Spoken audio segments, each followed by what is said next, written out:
Hi, everyone. Today I'm joined by Ken Coleman, best-selling author, career coach, and host of The Ken Coleman Show. On this episode, we're going to talk about Ken's journey, as well as how to find your purpose and build a meaningful career. Ken, welcome to the show. It's great to have you. Of Good to be with you, Castor. Thanks for having me. course. Super excited to talk about your career. I want to start off at the beginning. So I know you started out in politics originally, and now you're a career coach. You have your own show. Can you take us through that journey of from where you started to where you are now and some road bumps along the way, or just how you made such a big change so far into your life? Yeah, so I thought that I was going to spend my career in politics. I felt pretty clear about that at the age of 16, so pretty early, but I felt pretty confident. I saw a long-term vision, a very clear vision of where I would end up running for office one day, Mhm. certainly hoping to be successful in running. And so I set out on that path, and I volunteered on a presidential campaign my freshman year of college. The summer of my uh, what would be my junior year, so I'd be a rising junior in college. I get an opportunity to work on a congressional race, and I was driving for the candidate, and so I'd spend about 12, 14 hours a day with him. Probably about a month into the summer, he started asking me my opinion on stuff when we'd be in the car driving back late. Mm. And so I would start giving him my opinion, and he liked it, and it built some more trust with him. And so he Mhm. asked me to stay on with the campaign and not go back to school that semester. So I talked with my parents about it. They felt like it was a great opportunity and got their blessing on it. And I moved from being his driver and kind of his companion Mhm. to running the grassroots campaign for the last 4 months of the campaign and beginning to speak on behalf of him. Yeah. I'm 20, well, I'm 19 at that time. And so it was a very early experience. I loved it. I go back to college. I leave college early again to work on a Senate race in Alaska. Then I get recruited from that to work on a governor's race. And I was given 4 congressional districts that I was running the grassroots operation on, reporting directly to the campaign manager, and we won. So all of a sudden, I'm 21, and I got a job working for the governor, as a special assistant to the governor. So it was pretty quick and pretty young that I got into the political arena. I did that for a year working for the governor, and I was honestly bored out of my skull because the campaign pace is very different than when you're working in government. Mhm. And Yeah. and so very slow and not as idealistic. And so I began to reach out to buddies of mine that were out in the professional space, telling them, look, I want to get into the real business world, build a business resume so Mhm. that I've got a leadership resume to run for office one day. And that was the track. And so that's what I Yeah. did. So I got into working in the professional speakers bureau industry. So I was booking celebrity speakers, and that built a real nice Rolodex of information. I just said Rolodex to a teenager. You have no idea what that is. I built tremendous amount of connections, and in relationships. It was good for that. And so moved just 2 more times professionally until I realized I'm 31, working for a leadership author by the name of John Maxwell. Mhm. And I realized everything I've been doing to set myself up, I've done a great job of building a business resume and getting some leadership and, accomplishing a lot of things at a young age. What I did not want to do anymore was run for office. I had lost that juice, about the political process, the political system. I was very jaded by what I thought was a lack of integrity on both sides of the aisle. So, long story on that decision, just decided, that's not it, at least not now. Yeah. And at that point, I'm in my early 30s. I got 3 little ones under the age of 3. And all of a sudden, everything I've been aiming for my entire life, it's not it. And so that was a real gut punch of uncertainty when I had been so Yeah. certain my whole life, certainly since the age of 16. And all of a sudden, I'm not certain. Did I waste all this time? What am I going to do if it's not this? What is it? And that's when I went into a season of real self reflection. going back, looking at my journey and trying to find clues for what else could I be built to do. And so that experience of doing it for myself, once I realized that broadcasting and being a communicator, but just not in the political space, but either in sports broadcasting or, um, traditional radio or television, Yeah. I had a sense that that's where I was supposed to be. But at 31, 32, really old to get started and no degree in broadcasting or Mhm. anything. What So I did you get dealt your with a degree lot of in? self-doubt. I never finished. I actually left school early. Part of that story to go work on that Alaska campaign, I left, but I was pursuing political science. Oh, so that was the full political track that you were going towards.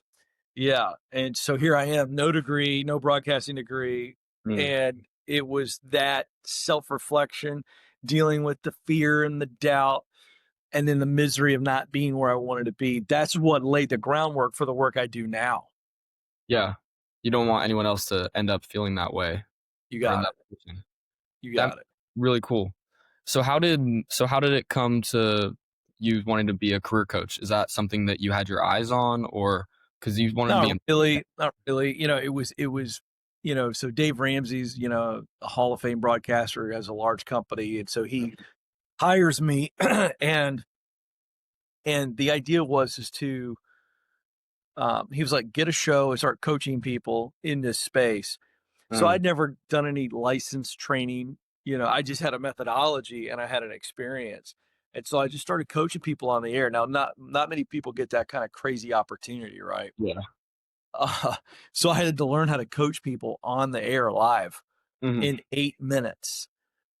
So I really sucked early on. I wouldn't want anybody to hear that first 6 months compared to what I'm able to do now. So it was a trial by fire, but a great experience. Mhm. And so I don't even consider myself a career coach. I mean, I have coached over 10,000 people live, Mhm. either on the radio or Sirius XM or in a live event setting.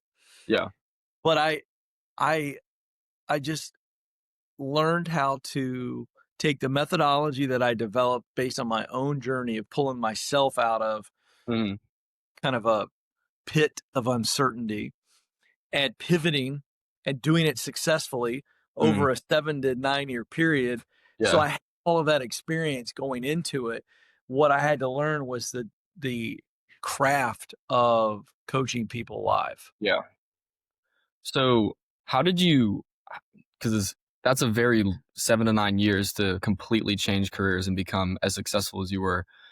How do you feel like you were able to or did you feel like you were able to pull different aspects of many things along your journey instead of your college degree? You relied on because you said you worked for a speaker, you were speaking for people.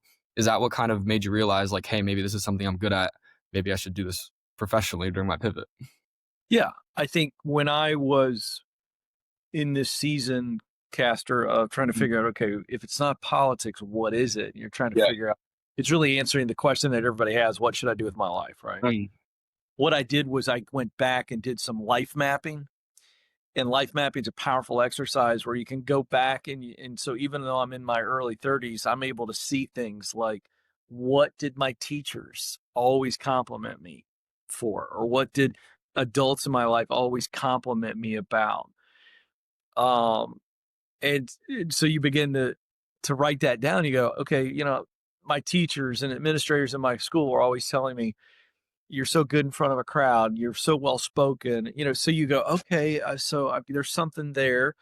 And then, when I was in this role, where did I excel? So you Mhm. start to look at things. What am I good at? And then I would ask, what kind of work did I enjoy doing? If I look at my brief work history, Yeah. what did I enjoy doing? And so you start there, and the answers to those questions give you great clues as Mhm. to um, the type of thing you want to do, high level, and then you Mhm. begin to go, okay, where does this high level things I'm good at, things I enjoy doing, where can I see that in the world of work? Yeah. And that's how you begin to ideate. Is that how you find something that you are passionate about doing? Because a lot of people, they'll go Yes. into something with, I need to do this because I need to make money. Are there ways that you can take that like drive, but you can apply Yep. that, you can find it as something that you wanna do instead of something that you Absolutely. every So single day?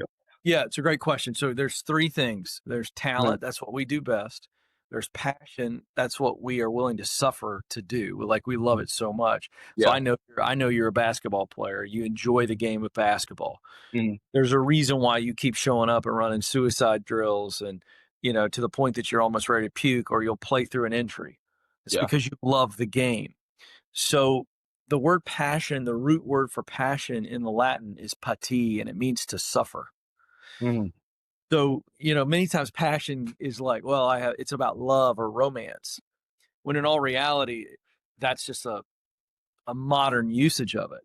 Mhm. So to love your work, to love a task or a role so much that you're willing to suffer rejection, failure, Mhm. humiliation. Okay, now that's like you love that. All right, so then the third element is a sense of mission. And so you think of mission probably in a military context, right? So the US military goes on a very specific mission. They have a very Mhm. clear objective, and everything that they're doing is focused on this one outcome. So, same thing with our work. If we think about mission as results that we care about, Mhm. this is what this is how you know that you're doing the kind of work that you were designed to do. Here's how it goes. Yep. If I'm using what I do best to do what I love, to produce a result that matters to me, boom. Now you know. And so you can just look at any kind of a job and go, Mhm. does this job allow me to spend 75% of my day using my talents? Yeah. Then you check the box. Then the next question is, does this job allow me to spend 75% of my day doing work that I really enjoy? Check the box. Mhm. And then the last question is, does this job allow me to spend 75% of my day or more? I'm just giving you a general rule of thumb I got you. to produce results that I actually care about. Yeah. Now, that's the ideal. Yeah. Okay. So, what about a young person who's watching this or listening to this and going, well, what happens if I got to start out? I can't start out in the dream job. You're absolutely right. Yeah. So, early on, you're looking for, am I talented in it? Do I have the talent to pull it off? I don't have to love it. And I don't have to it doesn't have to produce results that I care deeply about because I'm young and I'm building, you know, a basis of work. And now I am climbing the ladder. So early on, don't expect to spend your day in a job where you're using what you do best to do what you love to produce results that matter. That's Mhm. something that you work to, and that's the process of paying your dues. But ultimately, that's what I've been teaching. That's the methodology. And Yeah. here's what happens when you are doing that, you are a person who is on purpose. You're winning because Mhm. you're good at it. It has enjoyment because there's a deep love for this work you're doing. Yeah. And then at the end of the day, even in a crappy day, you're producing results that are lined up with your values. And so it's very meaningful work. Even in the worst days, you go, you know what? What I'm doing matters to me. And that's the key to having good mental health with work. Mhm. Yeah, I feel like that's something a lot of people struggle with, especially young people, because they're chasing their financial aspirations and they might sacrifice that for not doing their dream job or following that dream. It's a great point. Let me say something on that because you just Mhm. made a very, very good point. Humans adapt to change so quickly that Mhm. if you're just taking a promotion just for the money, I'm telling you, after about 2 or 3 paychecks, the high that comes with a bigger paycheck, Mhm. it wears off. And now you're stuck doing something. You're like, there's no juice. Yeah. So, along the track of that, when you're going down this career path or when you're young and starting out and things, are there any, like, warning signs that you ever see that maybe, like, maybe I need to get out, this is not the right career for me, I need to segue? Yeah. Or you're Well, or I think pretty early on, if you don't see a path, Mhm. now there's paying dues, but paying dues should be ideally paying dues on a path or on a ladder, if we want to use that analogy, Yeah. that is taking me where I want to go. Mhm. So it's okay to explore. It's okay to try a lot of things in your early 20s. There's no risk there. So the Mhm. minute you go, this is not a long term play for me, I wouldn't leave right away until I have something to leave to. Okay. Mhm. Because there's a lot of character development in realizing, okay, I didn't make a good choice, or I'm in a season of searching and I realize that where I'm at right now is not where I want to be. It's not going to take me to where I want to be. So there's some maturity to go, okay, that sucks, but I learned. And now I'm going to figure out where I want to go and I'm going to be responsible and keep showing up, making money, getting better, showing some Mhm. character integrity to do the best job you can while searching for the next.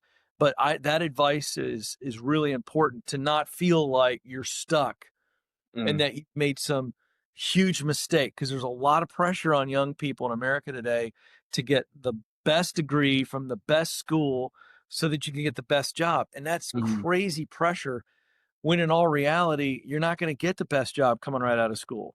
It's just Yeah. not, that makes no sense.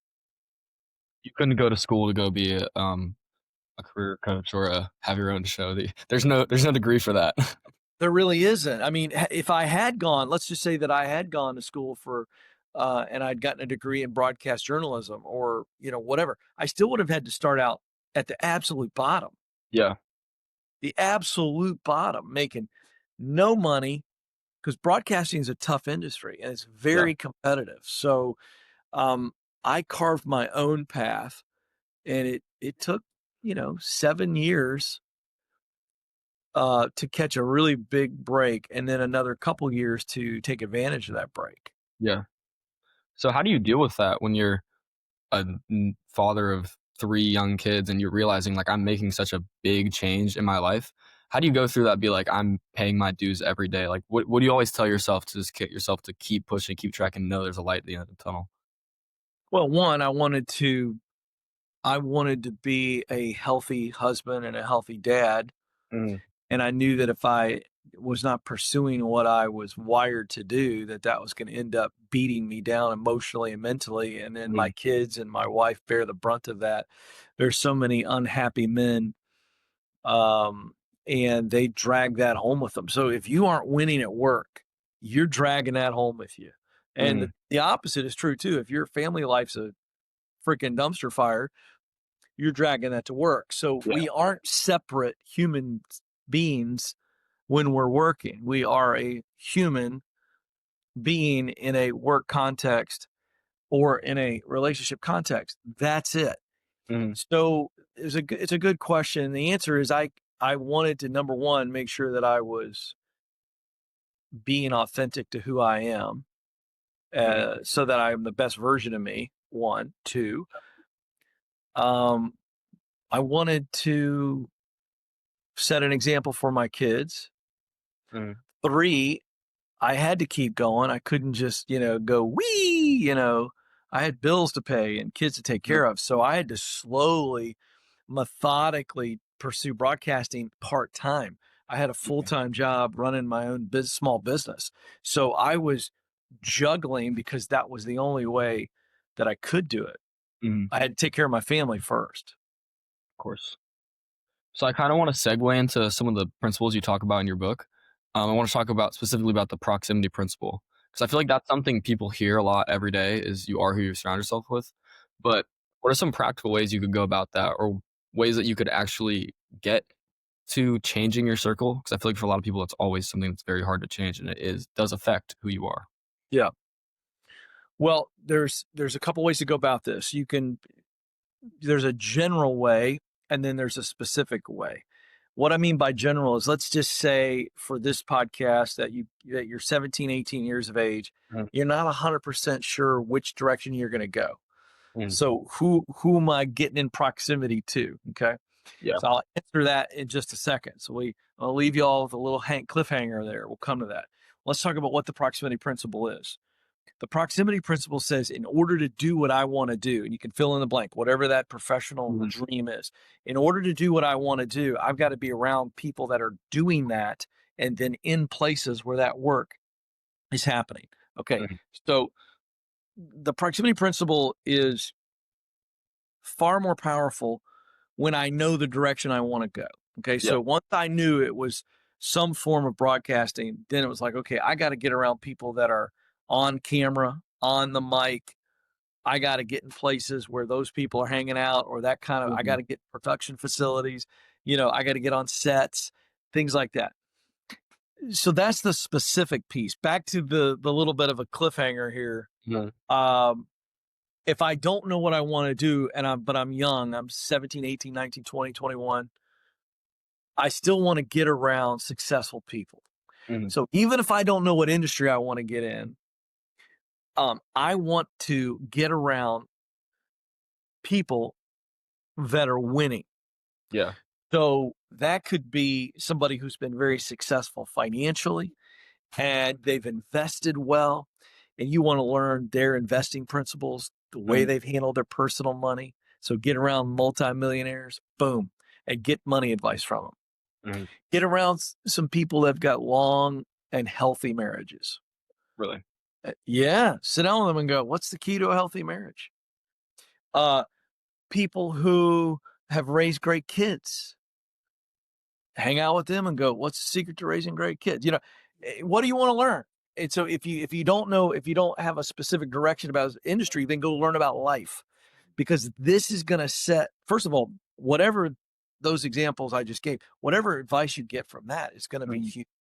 Okay. Yeah. Because listen, I don't believe you can win at life if your personal life is falling apart, but your business life is working. At Mhm. some point, something's going to fall apart across the board. So that advice you would get in that example is still going to be great for you down the road. Now, ideally, the way you're setting this up for me, the proximity principle is, well, let's put you on the spot. Mhm. Let's not make you locked into this answer, but right now, if you had to pick a direction, and you don't, but if you did, let's use as an example, what direction would you pick professionally? Finance. Finance, great.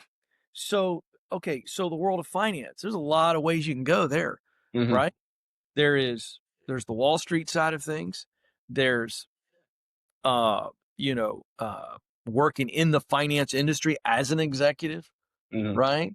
There is so one's a stockbroker, then there's the financial advisors. Mhm. So what you would do is you would look at all of the major categories Mhm. of career paths within finance. Yeah. And maybe you go, I want to be a CPA, with the idea that I'm going to climb up the ladder and I'm going to be a C-suiter and I want to be a chief financial officer at some point of a public company. Great. Yeah. So you would identify all the paths that you're interested in, and to the extent that you can, through relationships with your parents, teachers, whatever, the naked cold call, just like reach out to somebody on Instagram. But you want to get in proximity to them, so face to face or a Zoom like this, Yeah. and you're asking questions and come prepared and be a student and act like you're doing a term paper on their career.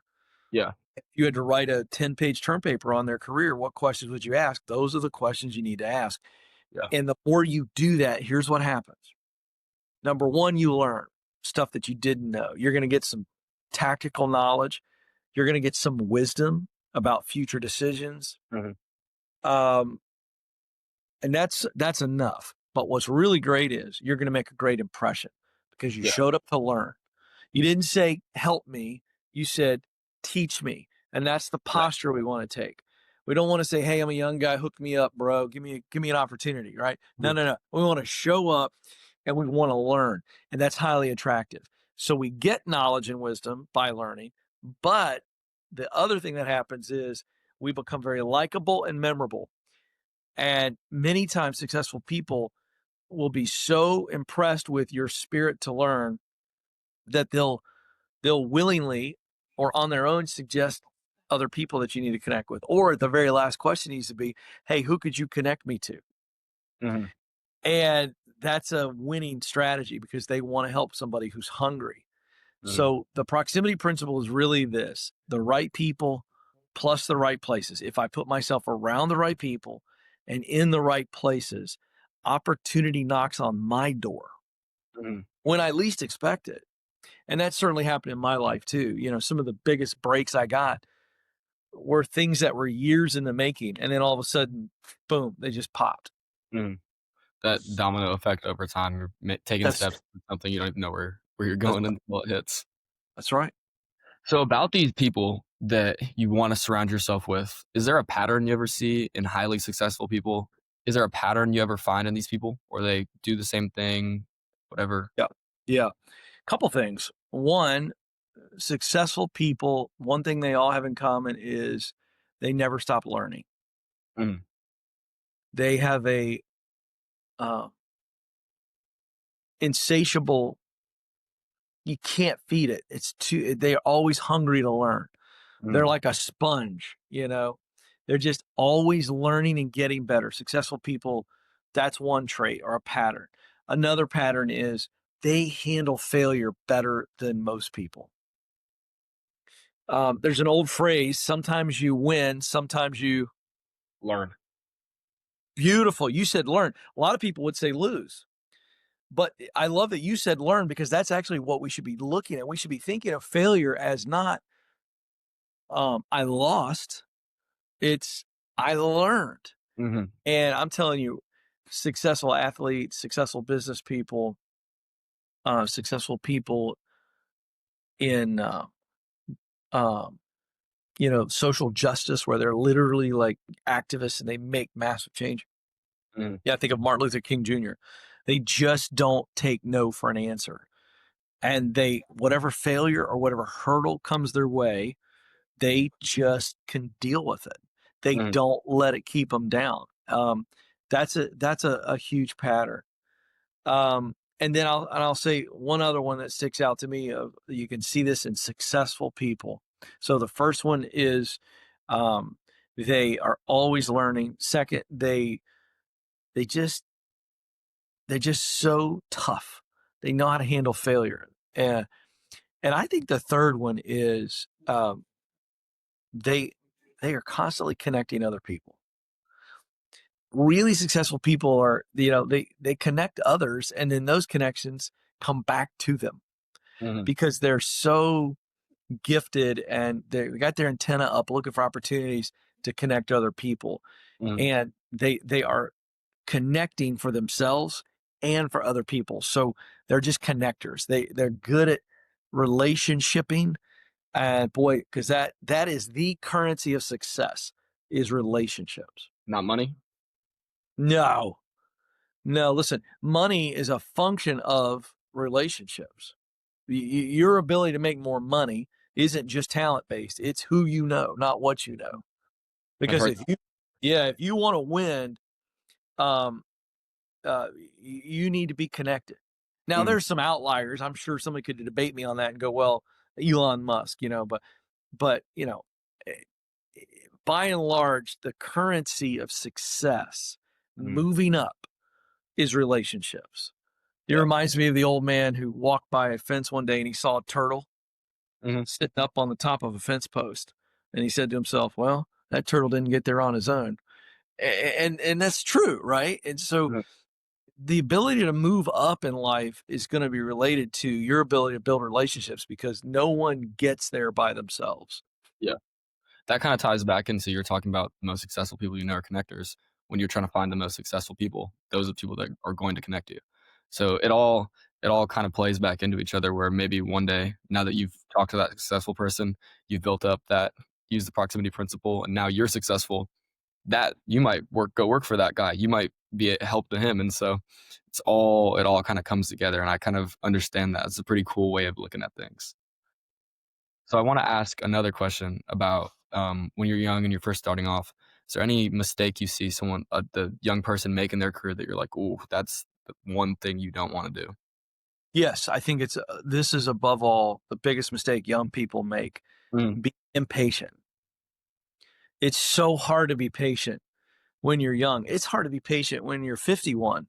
yeah, Okay. Um, we humans are creatures of progress. yeah, But I think one of the biggest mistakes young people make is they get impatient. They get impatient for success. They get impatient for opportunity. They get impatient to get noticed. mm, All the things. They get impatient for the breakthrough job just to get in. And what happens is when you get impatient, you lose sight of the big picture Yeah. and only focusing on the now. And so if you're not getting momentum or experiencing momentum, or you're just not where you want to be in the now, you can throw away the opportunity that was right in front of you, or you quit right before an opportunity pops. Mhm. It's right around the corner and you can't see it because it's around the corner. But in all reality, it's right there had you kept walking forward. Yeah. Had you stayed sometimes, then opportunity will find us. I've said many times, I write about this in the proximity principle. I challenge the reader that if you obsess about the next Mhm. and miss what you need to do in the now, Yeah.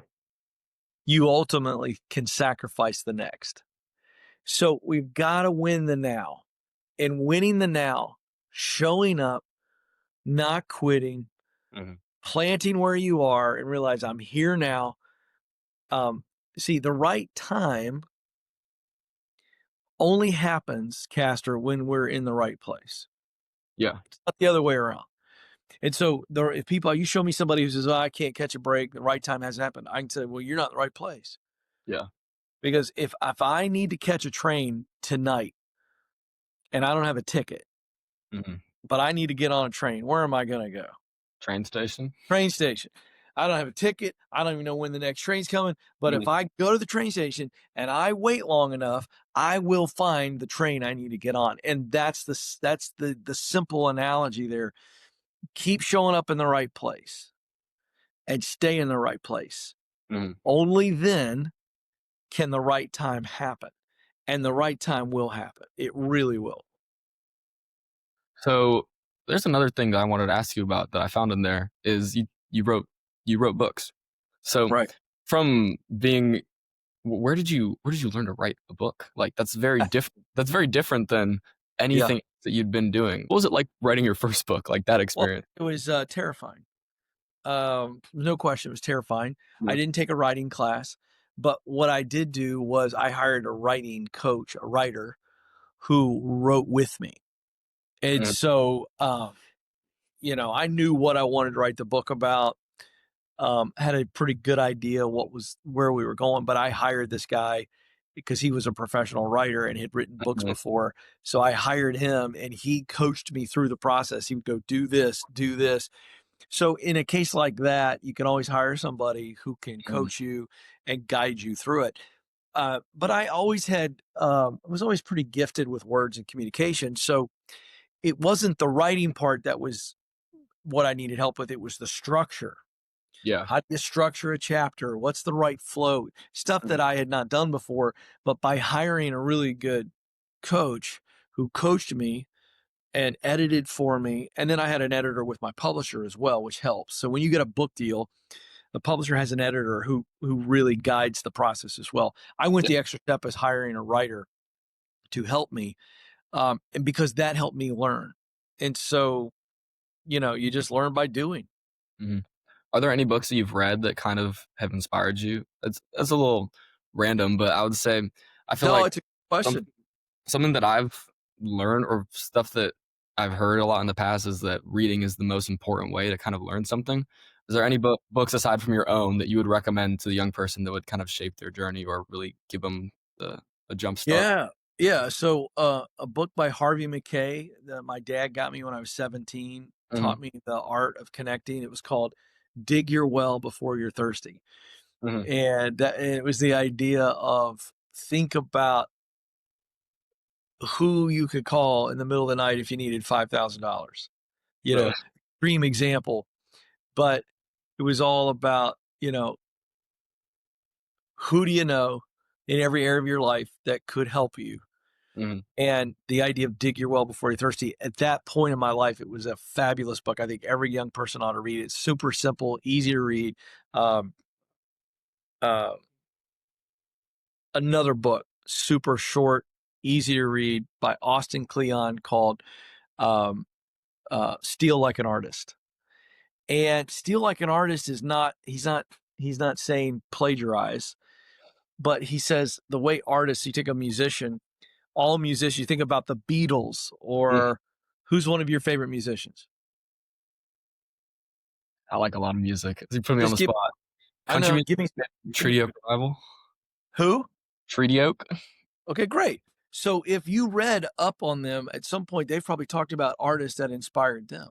Mhm, And so this idea of steal like an artist is all the great artists, the painters, the sculptors, the mhm, musicians, they are all inspired by others. And so they'll take someone else's work and they'll go, "Oh, I love that the way they did this style, but I'm going to mhm, add my approach to it." I think steal like an artist is great because it teaches you to uh, actively go seek to digest stuff that inspires you. yeah, And then in that, you take that and you create your own voice, your own creative thing. I think that's a great book. mhm, Um, and then I'll give you a third book. So many I could recommend for young people. Um,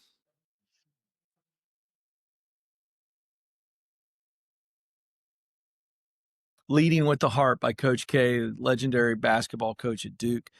mhm, Um, I'm trying to give you a little bit different angles. One's about connecting, the other is about, what inspires you and creativity. And this is about leadership. I think yeah, Coach K is one of the great leaders of all time.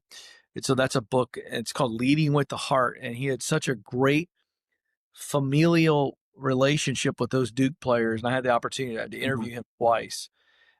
He's the real deal. I think that's a great leadership book on how to lead a team of people and create unity. definitely. There's another, thing that I wanna talk about that is one of your big themes. It's called finding your sweet spot. Yeah. Could you explain to the audience what that is? Yeah. I was talking about earlier when we talked about using what you do best to Mhm, do work you love to produce results that matter. The sweet spot is that because the analogy comes from a baseball bat. mhm, When you hit the ball on the sweet spot of a bat or a golf club or a tennis racket or a pickleball paddle, in my case, okay, the ball moves at maximum speed and power mhm, because that's where you get the greatest outcome. yeah, Is the sweet spot of whatever the sports you got it. What you're hitting the ball with. And so the same thing with us. We are going to be at our best. We're going to be uh, at our most talented, most proficient. We are mhm, going to be at high peak of enjoyment. And then we're going to be highly motivated by the results that are connected to our personal values. mhm, There is another more scientific description of the sweet spot called flow.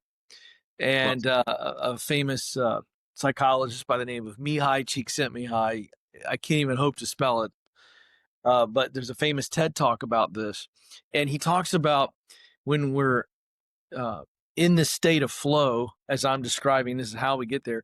It's where we're ultimately challenged, super hard. It's challenging, but we have enough talent to get there.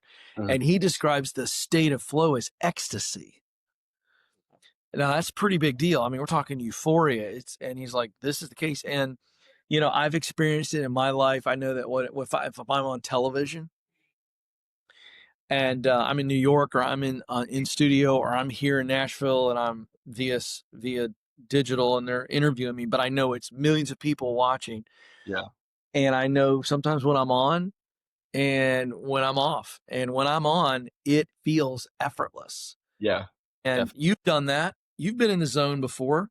Mhm, My favorite all time highlight of Michael Jordan is one of the NBA finals where he just was like, he hit like 7 threes or something. mhm, And at one point, he looked over at the NBC broadcasters and right, he was just like, man, I can't miss.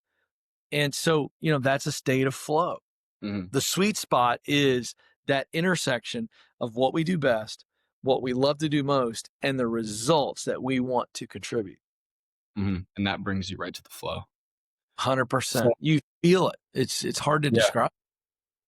No, I know that feeling whenever so I've had Yeah. some games before where they're Yeah. just I wake up on a random Saturday morning, head to an AU tournament, I just can't miss a 3, and it's like I Yeah. get that feeling of euphoria because it's such a cool thing. It's like Yeah. you found the moment, that you're supposed to be in. You've put the preparation in, and then you're just so ready and you're dialed in. It's just natural. You don't even think Yeah. about it. Yeah. So, to close, I always ask a question that I ask everybody, and it is, well, if you could go back in time and give one piece of advice to your 18-year-old self, what would you tell them? That waiting is an action verb. Waiting is not passive. Um, Mhm, there are going to be so many seasons of life where you have to get up, show up, mhm, and deliver, and then get up the next day and do it again. Get up the mhm. next day and do it again, and all for this desired outcome that doesn't happen right away. Yeah. And the reason I said that waiting is not a passive, that it's an action, is because there is this tension between persistence, Mhm. getting up, consistently showing up, and patience. Yeah. And it's the simple analogy is chopping a tree. A giant. I want you to picture a giant oak that I can't even get my hands around. Mhm. If you give me a sharp axe, I can chop that down. Yeah. There's no way I get it done in a day. There's no way I get that done in 2 days. But if I consistently show up and I keep persisting, all while waiting for this desired result to happen, Mhm. that is the game changer, Yes. because that's where we learn about ourselves. That's where we develop grit. Mhm. So, the way you asked the question, what advice would I give my younger self? Learn the power of waiting. Yeah. Waiting is not sitting around waiting for somebody to show up and give me a job or find me and discover me. Mhm. Waiting is a mental posture. Yeah. While I'm doing, I'm willing to wait on the result that I'm looking forward to. So that Yeah. would be the advice. Really grab that, because that's where grit is developed. And people with Mhm. grit are the people that get the greatest opportunities. Yeah. That's kind of like something I've heard where you're asked, "How far are you willing to run if you don't know when the end is?" That's kind of, I think, similar. Yes. You're working so hard without an end goal in sight, and that builds the character that you have to show up every single day and just keep going, keep going. You don't know when it's gonna pay off, but then if you're surrounded by the right people, if you're doing the right things, and then one day it Right. will. So good. That's very insightful. Thank you so much for our talk today. Yeah. I've learned so much, and everyone viewing definitely learned as much as well. Thank you so much, and thank you guys for watching. Goodbye.